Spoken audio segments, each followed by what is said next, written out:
સુર દુર્લભ સબ ગ્રંથ હી ગાવા. મનુષ્ય અવતાર મળ્યો છે વાલા, પણ મનુષ્ય અવતારને જેમ પેલા દક્ષ મહારાજાએ જેમ વેડફ્યો અને ભગવાન શંકરનું અપમાન કર્યું, એમ આપણે આ જીવન મળ્યું છે તો અહંકારથી રહિત થવા માટે. મેં કહ્યું ને કે પદ મળે, પ્રતિષ્ઠા મળે, પણ ધર્મને ન ભૂલવો જોઈએ. મહારાજ દક્ષને મોટાઈ મળી તો એને આ જીભથી ભગવાનનું નામ ન લીધું, બીજાની નિંદા કરી. અને આ જગતમાં નિંદા જેવું બીજું કોઈ પાપ નથી બાપ.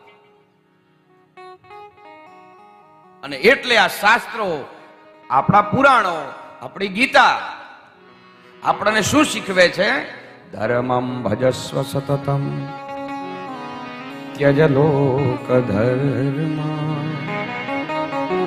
સેવસ્વ સાધુ પુરુષા જહિ કામ તૃષ્ણા. ગોકર્ણ મહારાજ જ્યારે પોતાના પિતા રડતા રડતા આવ્યા ત્યારે પણ કહ્યું કે હે પિતા, હવે તો તમે ધર્મની નજીક જાઓ અને ધર્મનું આચરણ કરો. ધર્મના આચરણની સાથે સાથે સાધુ સંતો અને આવી કથાનો રસપાન કરો. પણ ભગવાનને કેટલા વર્ષો થઈ ગયા, પણ હજી આપણે ભગવાનને કે ભાગવતને હજી આપણે ઓળખતા નથી. એ જમાનામાં ભગવાન રામ મર્યાદા પુરુષોત્તમ, એની પણ નિંદા કરવા વાળા નીકળ્યા. અને ભગવાન કૃષ્ણને પણ પાંડવો ઓળખી શક્યા, નહીં તો સગા ભાઈઓ પણ કૌરવો ન ઓળખી શક્યા. ક્યારેક ક્યારેક આપણે નજીકના માણસને પણ ઓળખવામાં બહુ ભૂલ કરીએ છીએ બાપ. બહુ નજીક રહેનારો માણસને ઓળખવામાં મોટી ભૂલ કરે. તમે જોજો, ગાયના વોચળમાં, આપણે તો બધા ગામડાના છીએ એટલે ખબર છે, આપણા બધાને ખબર છે કે ગાયના વોચળમાં ઈતેડી રહે.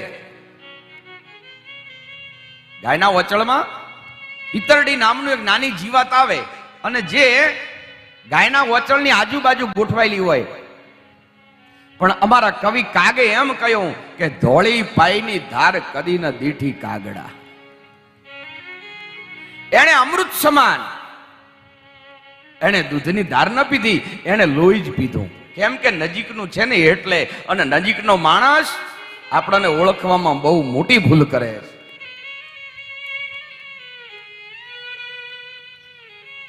ભગવાનને ઓળખવામાં પણ લોકો ગોથા થાય છે.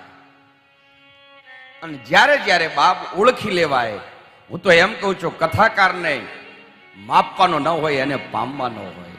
ભગવાનની ભક્તિને દેખા દેખી નહીં, એને હૃદયમાં ઉતારી અને પામવાની હોય બાપ. અને તો જીવન જીવવાની મજા આવે. અને તો ભગવાન રામ અને કૃષ્ણ કૃપા કરે. હા, રામ કૃપા અને કૃષ્ણ કૃપા એટલે મારો બાપ લગ્નમાં બૈરું સારું મળે એટલા માટે નહીં. આ મનુષ્ય અવતાર રૂપી જે જિંદગી મળી છે એ ભવસાગરને પાર તારી છે. પણ અત્યારે આ ભક્તિના કાળમાં અત્યારે લોકો ભગવાનનું નામ ભૂલ્યા છે. ભગવાનની ભક્તિ જે માણસ કરે એનામાં બધું મળે. પણ છતાં અત્યારે આ કળીકાળની અંદર મેં પહેલા દિવસની કથામાં કહ્યું એમ લોકો સત્યથી દૂર ભાગે છે.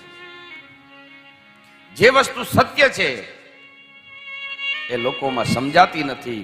અને જે વસ્તુ અસત્ય છે, જીવનને બરબાદ કરે, એની નજીક લોકો જાય છે.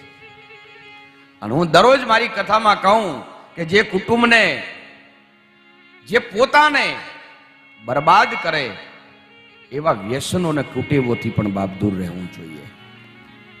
દૂર રહેવું જોઈએ. પછી ભલે ને નાની બીડી હોય, એ હોય ખાલી 2.5 ઇંચની, પણ 5.5 ફૂટની કાયાને અહીંથી ઊભા કરી અને ગેટની બારે લઈ જઈને 2 ફૂંક મરાવીને પાછા લાવે. કેટલી તાકાત છે આ બીડીમાં. અરે અમલ હોય, શરાબ હોય. મલાભાઈ સાહેબ, આ ગામ તો બહુ સંસ્કારી છે. બીડી પણ નથી પીતો, મેં જોયું. હા, કારણ કે 10 કથાઓ થઈ એની અસર. પણ છતાંય ક્યાંય જો કોઈ આડા આવડું કઈ કરતા હો છાનું છાનું, તો મારી કથા સાંભળીને બાપેને છોડી દેજો. અને પીવા જેવું જે છે એ હરિના રસનું પીણું પીજો. પીના હરામ હૈ, પિલાના હરામ હૈ, लेकिन पीने के बाद होश में आना हराम है. એવું પીવો કે જિંદગી ભર ઉતરે નહીં. પણ ના ના, આ પીવાય. જે અસત્ય વસ્તુ છે એની પાછળ લોકો પડે છે. અને લોકો કેવા ખોટા નાટકો કરે, કેવા ખોટા. બેન ધૂણવા માંડ્યા એટલે બધા ગામના ભેળા થયા કે બેન ધૂણે છે. એટલે આપણે એને પૂછો, એટલે પૂછ્યું કે બેન તમે આ ધૂણો છો કઈ માતા? તો બોલે કાળકા. ક્યાંથી આવી? તો કે ચોટીલાથી. ગામના લોકો કે વોઠીપડ ચોટીલામાં તો ચામુંડા બિરાજે. તો કે તો હું મારી બેનને મળવા ગઈ હતી, પણ જેને ચાલુ રાખવું છે એ તો ગમે એમ કરીને બાપ ચાલુ રાખશે. પણ ક્યારેક ક્યારેક રામાયણ ભાગવતની કથાઓ નહીં સાંભળી હોય તો જીવનમાં જીવન જીવવાની પછી બહુ મુશ્કેલી આવે છે, કંટાળો આવશે. એવું છે ને, બેન ધૂણે ને આખું ગામ પગે લાગવા આવે અને એનો બિચારો જે ધણી છે આ મદબ પાડીને ઉભો હોય. બૈરું ભલે ને ક્યાંક હું તારી કુળદેવી છું, પણ એને માં કેવી કઈ રીતે પોતાના બૈરાને? એટલે બિચારો હાથ જોડીને ઉભો હોય. એમાં આખું ગામ પગે લાગે. એમાં 3-4 જણા એના મિત્રો મસ્કરીએ ચડ્યા કે આખું ગામ પગે લાગે છે, તું તો પગે લાગ. પણ બોલે બૈરાને કઈ રીતે લાગવું? બોલે લાગવું પડે. અને બૈરાને જ્યારે આખું ગામ પગે લાગી નીકળ્યું ને છેલ્લે આવ્યો પગે લાગવા, ત્યારે એના બૈરાએ આમ છૂટા વાળ કરીને ધૂણવાનું કર્યું શરૂ. માગ માગ માગે તે આપું. પેલે કીધું કે માં જરૂર આપશો? બોલે જરૂર. બોલે છૂટાછેડા આપી દે. આ જીવનમાં કંટાળ્યો છે. પણ બાપ, દેવો સાચા છે, લોકોય સાચા છે, પણ જ્યાં ભગવાનની ભક્તિ નહીં હોય ત્યાં આપણને આ જીવન જીવવાની મજા નહીં આવે. શું ભગવાને જીવન આપ્યું છે સરસ મજાનું. અને આ જીવનમાં જીવન મળ્યું તો જીવતા શીખજો રે. જીવન મળ્યું તો જીવતા શીખજો રે.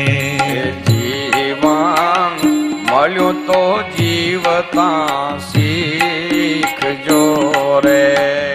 જીવન મળ્યું તો જીવતા શીખજો રે.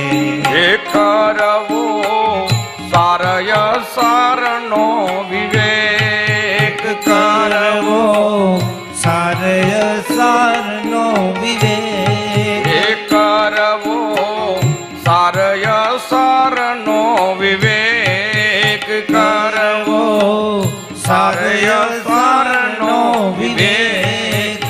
જીવન મળ્યું તો જીવતા શીખજો રે. જીવન મળ્યું તો જીવતા શીખજો રે. જીવન મળ્યું તો જીવતા શીખજો રે. જીવન મળ્યું તો જીવતા શીખજો. અને એમાં વાલા કેવું ભગવાને આ મનુષ્યનો દેહ આપ્યો એ કોઈને નડવા માટે નથી, કોઈને મદદરૂપ થવા માટે આ દેહ છે. આ કાયાથી રાત દિવસ દોડા દોડી